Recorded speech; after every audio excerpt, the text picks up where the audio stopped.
চট্টগ্রামের জিসির মোড়ে অবস্থিত শাহীন স্কুল অ্যান্ড ক্যাডেট কোচিংয়ের বিরুদ্ধে শিক্ষার্থীদের শারীরিক নির্যাতনের গুরুতর অভিযোগ উঠেছে। গেল শনিবার ক্লাস চলাকালীন সময়ে পড়া না পারায় দশম শ্রেণীর ৩ শিক্ষার্থীকে স্টিলের পাইপ দিয়ে আঘাত করেন সহকারী শিক্ষক তানভীর ইসলাম। এতে শিক্ষার্থীদের শরীরে বিভিন্ন স্থানে মারধরের চিহ্ন স্পষ্ট হয়ে ওঠে। পরিবারের সদস্যরা জানান, এখনো ব্যথায় কাতরাচ্ছে নির্যাতনের শিকার শিক্ষার্থীরা। এক শিক্ষার্থীর হাতে ও পিঠে অসংখ্য আঘাতের দাগ রয়েছে। শিক্ষক তানভীর ইসলামের ভয়ভীতির কারণে শুরুতে বিষয়টি গোপন রাখলেও পরবর্তীতে পরিবারের কাছে ঘটনা খুলে বলে তারা।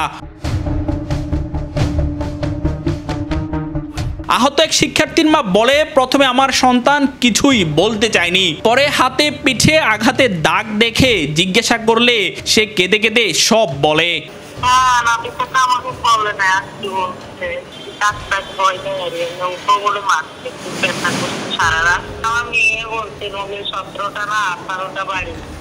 অন্য এক শিক্ষার্থীর ভাই বলেন, পড়া না পারায় মারধর কিংবা শাস্তি দেওয়া খুবই স্বাভাবিক বিষয়, তবে স্টিলের পাইপ দিয়ে এভাবে মারধর করা কতটা যৌক্তিক? আমার বোনের শরীরে এখনো আঘাতের চিহ্ন, যন্ত্রণায় সারা রাত কেঁদেছে। আমার বোনের যেটা অপরাধ ছিল যে সে পড়া করেনি, তো একজন শিক্ষক হিসেবে তিনি অবশ্যই শাসন করতে পারেন, তবে পর্দার টাঙানোর যে স্টিলের পাইপ আছে, রড, ওটা দিয়ে আসলে মারাটা কতটুকু যৌক্তিক আমি তো মনে করি না এটা কোনোভাবেই যৌক্তিক।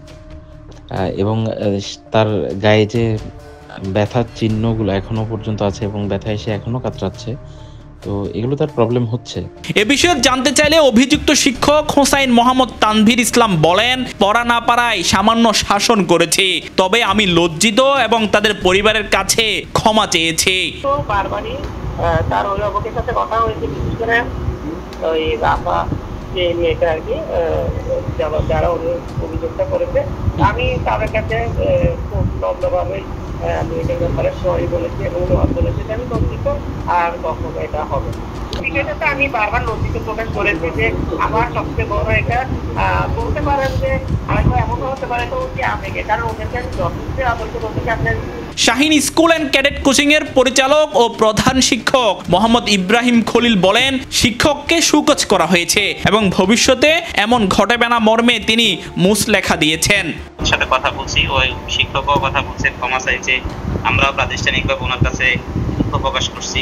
খোঁজ করা প্রাতিষ্ঠানিক নিয়ম অনুযায়ী সেটা শোকজ করছি, উনি 7 দিনের মধ্যে সেটা জবাব দিবে। জবাব যদি সন্তোষজনক হয় তাহলে তো হলো, আর না হলে তো আমরা ওনাকে কেন আমাদের সহকারী শিক্ষক হিসেবে রাখবো? টিচারের ব্যাচ নিষিদ্ধ, কোনো ব্যাচই নাই, কোনো টিচারের কাছে ব্যাচ নাই। ক্লাসে যখন ঢুকছে তখন আমার কাছে এটা ছিল না, পরে এটা কোথায় পাইছে, পাইয়া সম্ভবত ওই পারিছি আর কি। তবে স্কুলের পক্ষ থেকে নানানভাবে ঘটনাটি দামাচাপা দিতে চেষ্টা করা হচ্ছে, এমনকি অভিভাবকদের নানানভাবেও প্রলোভন দেখানো হয়েছে।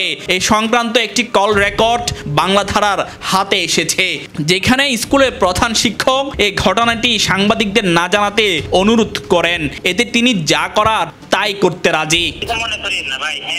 না না, বুঝতে পেরেছি।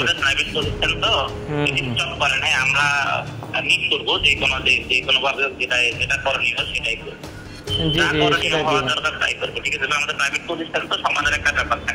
যেখানে শিক্ষা মন্ত্রণালয়ের জারিকৃত নির্দেশনা অনুযায়ী দেশের সব ধরনের শিক্ষা প্রতিষ্ঠানে শারীরিক ও মানসিক শাস্তি সম্পূর্ণ নিষিদ্ধ করে প্রজ্ঞাপন জারি করা হয়েছিল, সেখানে স্কুলটির শিক্ষকের এমন আচরণ প্রশ্ন উঠেছে, দেশের নিরাপদ শিক্ষা ব্যবস্থা কোথায়? কিভাবে স্কুলের শ্রেণীকক্ষে এই স্টিলের পাইপ নিয়ে প্রবেশ করেছেন শিক্ষক?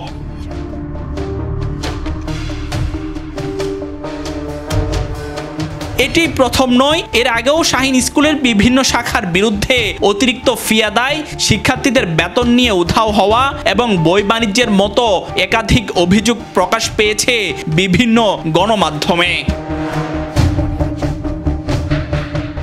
আব্দুর রহমান ইমন, বাংলাধারা, চট্টগ্রাম।